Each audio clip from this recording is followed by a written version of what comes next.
Halo para linglung. Kali ini gue akan ngebahas kisah mistis misteri Gunung Lawu.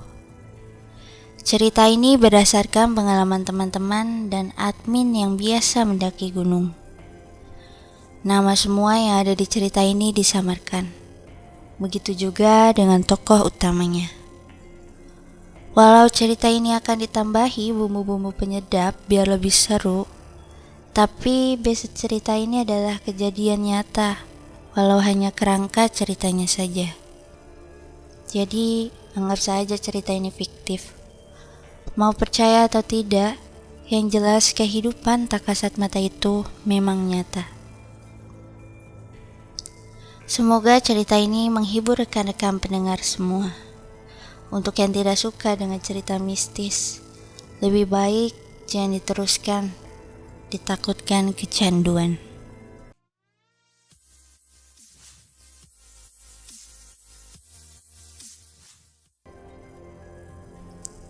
Cerahnya mentari membakar kulit di daerah Solo ini.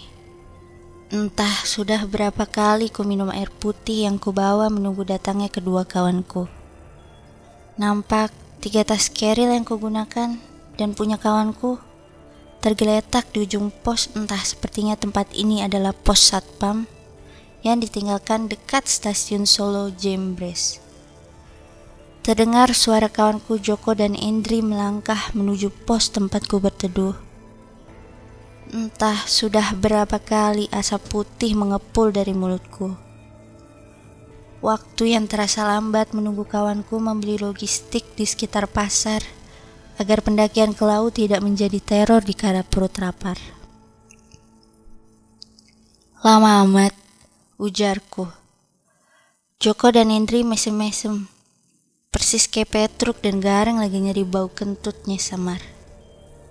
Ah elah Don, nih lihat, bawaan lumayan banyak, ujar Joko, sambil menenteng beberapa belanjaan logistik yang sudah dibeli. Tahu lu Don, lo mah enak, cuma bengong sambil ngebul jagain tas doang. Endri pun tak kalah sengit membela Joko. Aku pun tersenyum kepada mereka. Jancu, malah marah-marah. Iya, aku yang salah. Puas deh lo. Mereka pun tertawa secara bersamaan. Tak banyak yang diceritakan di daerah Solo Jembres ini, namun perjalanan masih panjang. Joko pun menelpon seseorang untuk menjemput kami, karena yang lebih paham daerah ini dan Lawu adalah Joko. Jadi, aku dan Endri tinggal duduk manis menunggu perintah selanjutnya dari pimpinan pendakian kali ini. Waduh, kita harus nunggu setengah jam lagi. Yo wes, kalian istirahat dulu deh. Cari tempat ngopi yuk, ujar Joko. Kami berdua pun mengangguk.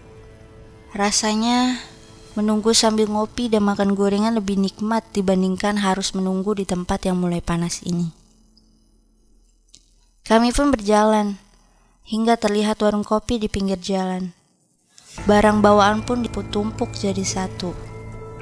Logistik pun sudah dibagi masuk ke dalam keril masing-masing. Kami pun memesan mie rebus. Lumayan untuk ganjalan perut yang sudah mulai teriak lapar. Sembari memakan mie yang sudah terhidang, rasanya air putih di depanku tak sanggup menahan rasa dahaga yang sedang kuderita. Bude, aku es teh manisnya 1, ujarku lalu disambut dengan ucapan kedua temanku. Aku es jeruk Bude. Aku kopi ya Bude. Pemilik kedai yang sudah berumur setengah baya itu pun mengangguk. Ia pun mulai membuat pesanan minuman dengan terampil. Mie rebus punyaku pun habis lebih dulu. Sedangkan kedua temanku masih asik mengunyah mie yang menjadi idola para pemuda yang sering ngekos. Sedang asik bersenda gurau, datanglah seorang laki-laki paruh baya di samping kedai kopi itu. Pandangannya kosong, nampak menatap jauh tanpa arah. Aku pun melihatnya dan merasa iba. Aku segera beranjak mendekatinya. Maaf Pak, ini bangkunya biar enak duduknya. Ia menoleh kepadaku, ada senyum yang terasa berat. Makasih Le. Mau minum kopi Pak? Ia pun menggiling menolak pemberianku. Rokok. Ia kembali tersenyum diambilnya satu batang dari bungkus rokok yang kuberikan. Kepulan asap pun mulai keluar dari mulut kami berdua. Kulihat tatapannya tidak ada perubahan, masih kosong dan tak tentu arah. Sampean ini mau kemana? Ke Lawu ya? Ucap si bapak. Iya Pak. Oh, hati-hati ya. Kalau ke sana, saat ini banyak aura negatif di Gunung Lawu, ucapnya. Aku hanya diam, tanpa bermaksud bertanya lebih jauh. Hanya anggukan kecil yang kuisyaratkan. Kembali ia mengepulkan rokoknya, terlihat olehku dari tampilan tangannya yang menggambarkan ia seorang pekerja keras. Terlihat dengan jelas di lengan tangan kanan sebuah tato dengan motif bunga dan lengan tangan kiri bertato motif naga dan wanita. Nampak masih mudanya bapak ini sosok orang yang disegani oleh orang sekitar. Oh iya, bapak asli dari sini? Bukan Le, aku dari desa Jabung, kecamatan Panekan, Kabupaten Magetan. Kamu tahu? Tidak Pak, aku gak ngerti daerah sini, asalku dari Jakarta. Oh, terima kasih nih Le, rokokmu, ucapnya dengan nada berat. Kemudian temanku memanggil, woi Don, itu bayar makananmu. Masa lo gue traktir terus? Bisa bangkrut aku, Joko teriak. Iya, bentar ya Pak.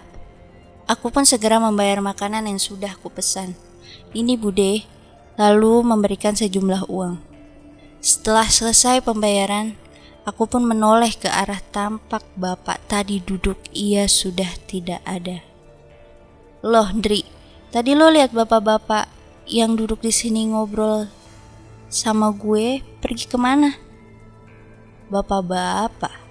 Ngaco loh, dari tadi juga lo bengong ngerokok sendiri. Dipanggil juga diem aja. Makanya sih Joko tadi teriak manggil lo. Yang benar, tadi aku ngasih. Ucapku terhenti. Kulihat sebatang rokok yang masih utuh di bangku tempat si bapak itu duduk. Alah, udah ngelindurnya, yuk berangkat. Tuh, mobil kawanku sudah sampai di seberang. Joko pun mengambil kerilnya. Kuambil rokok tadi, masih utuh tanpa terbakar sedikit pun. Bulu kuduku berdiri seakan ada yang janggal.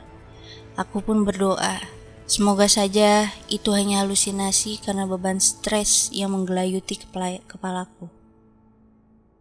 Atau apakah benar dia hantu?